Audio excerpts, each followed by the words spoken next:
time for Sound Off. We're going to start with the New York Giants, whose general manager, Joe Schoen, backed his quarterback, Daniel Jones, on Hard Knocks. Schoen does not believe last year that Jones was set up to succeed. Listen to this. He didn't have much of a chance this year. That's legit. Like your offseason, the four guys, your core guys that were going to play together played less than 60 snaps together. Yep. We got Miami, we got 3 practice squad guys playing for us. Yep. Like, nobody could, like, you could have Pat Mahomes, he can't win it behind that. Courtney, what do you think of that? I like the candid nature of all of that. I think that Tim McDonnell and Brandon Brown, who you also saw in that video, in a later clip when Joe Schoen keeps saying that Daniel Jones is their guy, if you can pause a few of those, you can see maybe they're a little taken aback by that. I like the access that we're getting to the Giants. This is obviously unprecedented. We have not seen an in-season Hard Knocks like this before. But you put a $40 million quarterback in this situation where he had no Pro Bowl talent on his offensive line and no Pro Bowl wide receivers. I don't know many other $40 million quarterbacks who have been in that situation. This is the end of the road for Daniel Jones if their investment, which they, again, did not have to make. If we can kind of go back and look at some of the buyer's remorse that they might have, maybe they would have used that franchise tag on Daniel Jones after not picking up the 5th-year option, after they won 1 playoff game and decided to give him the extension in March of 2023. I think the order in which things happened here is the reason that they now find themselves in a situation where they're gambling that Danny Dimes is going to be the guy for them. Yeah, I think we're burying the lead here. Daniel Jones has missed 21 games over 5 years. So to me, you have to recognize what you have, his strengths and weaknesses. And on a $255 million cap, Bill mentioned this in the pre-show meeting, which is if Saquon Barkley made $10 million last year, wound up signing for 12, that's 0.07% of $255 million. You're telling me you can't find 0.07% of allocation somewhere to keep Saquon Barkley, which I agree, the object of the exercise is this guy right here, number 8, Daniel Jones. But knowing that he's not durable, knowing this is a consequential year, why not keep your best offensive player to help him? Yeah, I think Schoen didn't want to pay Saquon 12. I'm not sure he was thrilled about paying him 10 last year. Bill, what did you make of that? Like, do you think Patrick Mahomes could not have succeeded behind last year's Giants offensive line? You think it's that simple? I know a lot of Giants fans who would like to see Patrick Mahomes try in a Giants uniform, to be honest with you, Dan. But I really do feel like we're sort of burying part of the lead here as well when it comes to the offensive line, which, yes, there were a bunch of injuries up front that the Giants couldn't have accounted for. But the biggest disappointment on that line is the right tackle, Evan Neal, who was not healthy and didn't play well when he was healthy. And the guy who drafted Evan Neal is the guy in that video, Joe Schoen. So maybe if they made a better pick along the offensive line in the 2022 draft, maybe they wouldn't be having quite as many problems up front. And Daniel Jones, as much as he might struggle, might have a better chance of succeeding with better players in front of him. What a gut punch, too, for Saquon Barkley within moments of free agency opening. He didn't go to a team that's across the country that they end up seeing once every 4 years. He went to their division rival in Philadelphia, and they're going to have to run into him twice a year now. Watching Hard Knocks and hearing how they were trying, at least like having the conversation of potentially shortchanging the face of the franchise, that $7 million figure, when you saw how lucrative the market was, maybe even unexpectedly for running backs this year, that was just never going to fly. And I'd be curious, Mike, to hear what those conversations would have been like inside of a front office when he ends up going to the division rival and not somewhere that is effectively Siberia for the New York Giants. Yeah, I've been there. And what I would say is you're right. In the Northeast, you hope they sign with Arizona or Seattle, because right now everything's going to be about winning games. And how did Saquon do with the Eagles? Yeah, he did not sign with Arizona, that is for sure, and the Giants will get to see him plenty. Will the Giants be in the market for another quarterback next offseason?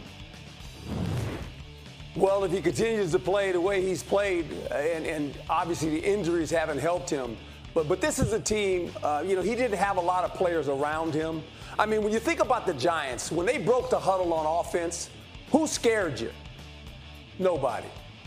You weren't afraid of any offensive player. The best offensive player, they actually let go to Philadelphia, and Barkley. And they're going to play against him twice a year. That was their best player. He just happened to be a running back. But no one really scared you from the Giants' offense. So that's the concern I have.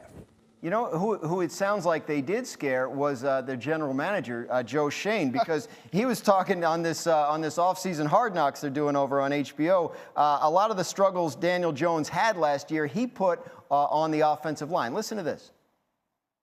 He didn't have much of a chance this year. That's legit. Like your off-season, the four guys, your core guys that were going to play together, played less than 60 snaps together. Yep. We got Miami, we got 3 practice squad guys playing for us. Yep.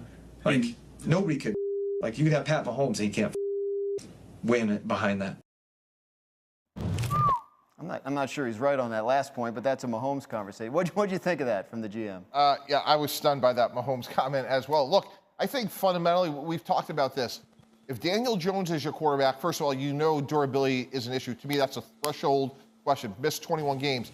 And Herm just nailed it to me, which is, what is going to make Daniel Jones successful? It's Saquon Barkley. You paid him $10 million a year the year before. If it has to go up to 12 or even 13 because of a $255 million salary cap, guys, that is easy to find. So as Jones Shane alluded to, this is a consequential year for Daniel Jones. What better way to help him than to keep Saquon Barkley, much the way we saw a lot of success with Christian McCaffrey with the 49ers. Herm, I saw you laughing there a little bit when you were listening to those Joe Shane comments. What'd you think? Well, what is he supposed to say? He picked him. He paid him the money, right? So he's betting on the guy he picked and the guy that he gave the contract to. And I get that part of it. But this young man needs to be protected, obviously. They got to have a passing game where he gets the ball out very quickly, because I don't know how good their offensive line is. When you think about these guys, the Giants in the NFC East, who's the worst team? Them or Washington? Right? Because we know the Eagles are good. We know the Dallas Cowboys are going to be good. So who's fighting for 4th place? Right now, for me, it's the Giants. And look, Washington is going to start a rookie quarterback. But I think that quarterback is a better quarterback than the Giants have, and Jaden Daniels. Bill, what do you think? Well, I'll tell you, the argument that they should have surrounded Daniel Jones with more talent is one I agree with. But you know what makes it harder to surround your quarterback with talent is paying your quarterback $40 million a year. And I think that's the bigger problem here, is that we haven't seen Daniel Jones really play at a high level for an extended period of time. And we can say, hey, he's had injuries. Well, he's part of the reason why he's been injured is that he holds the ball for a long period of time. When he's played very well, the second half of 2022, even that was a very, low risk, get the ball out quick, low efficiency or high efficiency, but low ceiling offense. I don't know that he's a $40 million quarterback, even with the right pieces around him. Well, I got to tell you guys, Joe Shane is kind of a viral star of this Hard Knocks franchise, because he had another very interesting exchange between himself and Giants executive Tim McDonald about, should they pay Saquon? Should they let him go? Here, listen to what he had to say here. We lose Saquon, right?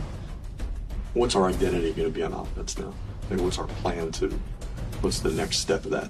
We got to upgrade the offensive line, and you're paying the guy $40 million. It's not to hand the ball off to a $12 million back. Thoughts? That's stunning to me. I mean, again, as Herm said, you got your quarterback, you paid him. You're the one that paid him $40 million. So what puts him in the best position to be successful? You happen to have a running back who's a great football player. He just happens to be playing running back. His pass protection's gotten better. He's good out of the backfield. So you do everything you can to keep him. Herm knows a lot more about defensive football than I ever will. But when they break the huddle and people see Devin Singletary instead of Saquon Barkley, that doesn't make Daniel Jones better. Herm? You have one of the best football players in your conference in Saquon Barkley. Not only do you allow him to leave, he actually catches a cab and goes to Philadelphia. He's in your division. Yeah. You can't allow that to happen. Whether you like him or not, you don't want to play against this guy. You just gave Philadelphia another guy. And are you kidding me? Yeah. Stop it. I guess the one thing you'd say in his defense is they really didn't do a lot of winning with Saquon Barkley, so maybe it's time to try something. I don't know. Anyway, been a lot of fun watching what's going on behind the scenes there.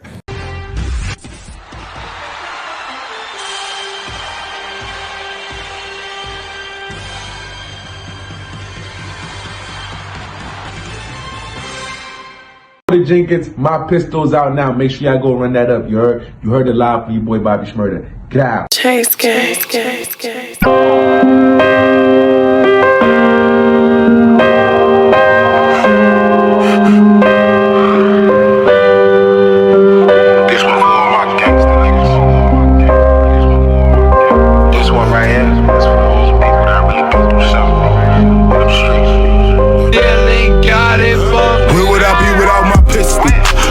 By it, you die by it, that shit true. Lost a couple homies, some real shit I got hit too. Gotta watch your back, you get killed, niggas are spin through. Where would I be without my pistol? You live by it, you die by it, that shit true. Lost a couple homies, some real shit I got hit too. Gotta watch your back, you get killed, niggas are spin through. Where would I be without my? Where would I be without my pistol? Where would I be without my pistol? My pistol. Where would I be without my? Them niggas called me lacking, had that thing right by my side. Already one in the head, nigga, this shit do or die. You fuck around and lose your life, you come and playing with mine. I told them boys this shit get hot when you playing with fire.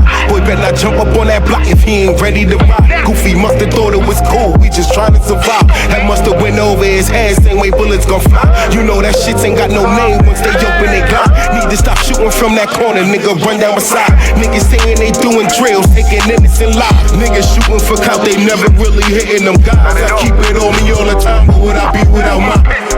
You live by it, you die by it, that shit true. Lost a couple homies, some real shit I got hit too. Gotta watch your back, you get killed, niggas are spin through. Where would I be without my pistol? You live by it, you die by it, that shit true. Lost a couple homies, some real shit I got hit too. Gotta watch your back, you get killed, niggas are spin through. Where would I be without my? Where would I be without my pistol? Where would I be without my? Where would I be without my? Where would I be without my Glocky? She a thotty, she be all over my body. Can I love you or you are for everybody? If I leave, she coming right beside me. Like, was only one by my side. Not go home and play, nigga, you gon' die. The house broken, them niggas, they been fried. Like, free skin, he got locked for homicide. Like, so I'm trapping on my lonely. And I'm swerving in the foreign by my dolly. And these niggas outside not really my homies. Free gang, free broke, free the homies. Like, why they talking like they on that, but these niggas ain't on shit. All my niggas sliding and my niggas talking blicks. Daddy on my side and she really with the shit. Talking real crazy, she gon' push a nigga away. So I'm trapping on my lonely.